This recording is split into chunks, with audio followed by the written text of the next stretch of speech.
Halo teman-teman semua, balik lagi di channel Covico Investment.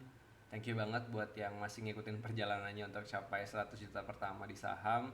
Dan buat teman-teman yang baru nonton video ini atau baru datang ke channel ini, perkenalkan nama saya Bilal.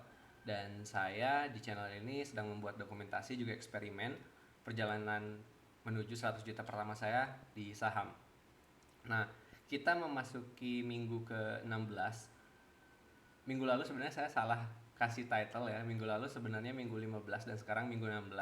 Jadi minggu minggu minggu sekarang itu termasuk penutupan bulan Mei dan saya masih hoki juga untuk bisa tutup bulan dengan yield yang masih positif ternyata gitu. Jadi di akhir bulan kemarin saya cukup dapat cuan banyak di Techim sama di ABMM, tapi di minggu ini ternyata ABMM-nya di lock kena ARB 2 kali.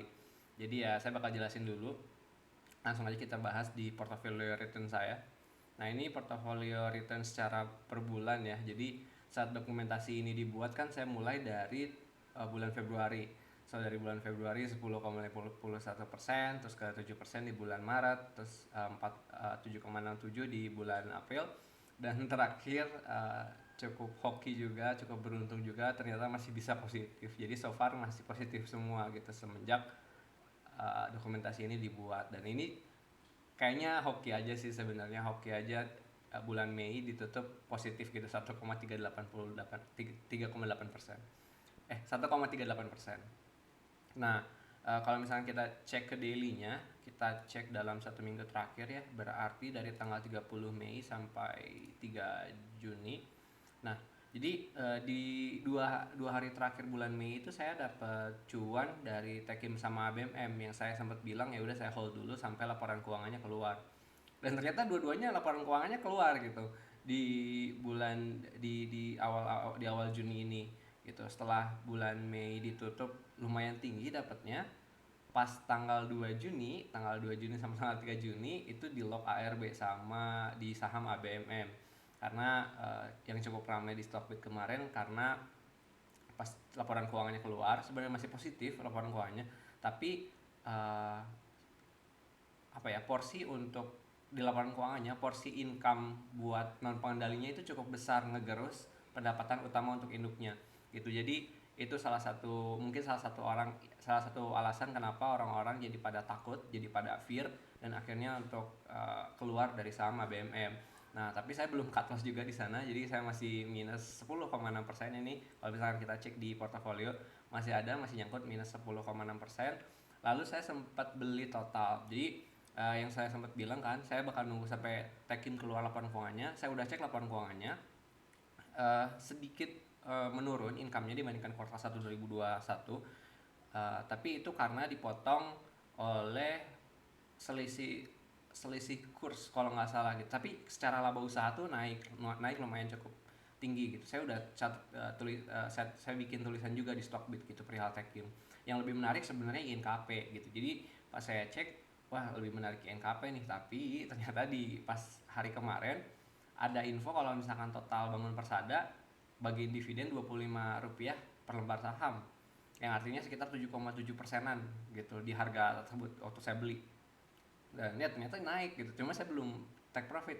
Dia turun lagi, ya udah saya hold dulu aja gitu total Bangun Persada gitu. Saya tahu perusahaannya bagus, konstruksi swasta yang profit, bahkan waktu waktu selama pandemi pun somehow masih bisa profit gitu walaupun kegerus gitu pendapatannya. Tapi total adalah salah satu emiten konstruksi yang lumayan solid gitu. Dan ya itu aja sih mungkin sekilas dari portofolio saya. Masih hold ABMM, terus yang asalnya Techim saya take profit di 10%.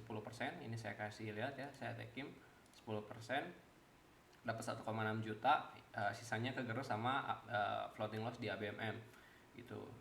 Sempat beli SDPC di 135.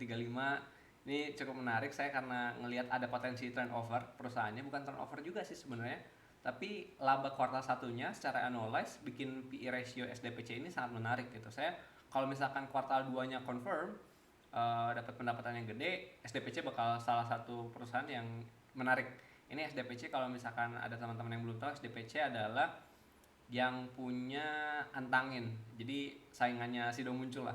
Bisa lebih gitu, tapi walaupun masih jauh ya dibandingkan kelas Sido muncul, tapi maksudnya di brand yang sama, ada antangin, ada tolak angin dari Sido muncul gitu. Dan terus tag team saya take profit, lalu ada friend, smart friend, sempat beli juga, ya beli iseng, ini kembalian dari RDN, sisa RDN ya udah beli aja gitu, friend, yang akhirnya saya jual juga gitu jadinya, karena saya mau nambah lot di ABMM gitu, jadi saya nyicil slot-slot waktu di Lok ARB kemarin. Di portfolio return secara ya, 1 minggu kemarin kan cuma ada tanggal satunya, sempat ada tanggal merah secara monthly. Terus ini portofolio saya, jadi aset value saya di 34,2 juta, 34.272.570 rupiah. Nah ini kalau misalkan kita lihat trading historinya, ini ada beberapa ya, saya sempat nyicil ABMM, beli di ARB pertama 2 lot, terus di ARB kedua 1 lot gitu. Kalau misalkan minggu depan masih ARB lagi, kemungkinan besar saya averaging down lagi gitu. Mungkin itu aja sih untuk sekilas dari minggu ke 16 ini ya. Gak banyak sih, cuma ya itu sih, saya masih beruntung gitu, masih dikasih win rate 100% gitu, masih menang gitu di bulan Mei lalu.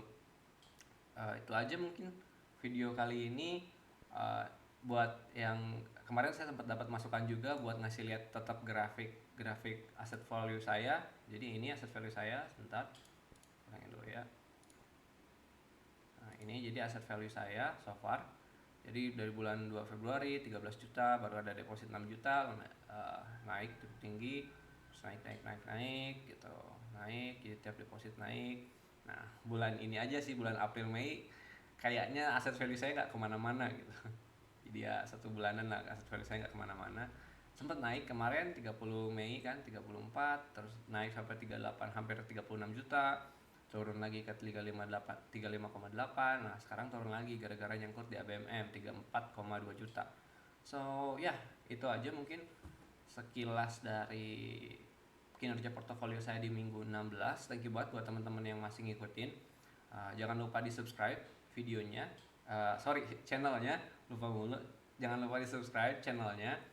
Dan ya semoga teman-teman bisa dapat pelajaran juga gitu dari pengalaman saya ngambil dokumentasi atau eksperimen ini gitu. Dan sebagai penutup, semua yang saya bikin ini bukan ajakan jual atau beli, semuanya kembali ke masing-masing investor ya untuk menjual atau membeli sahamnya gitu.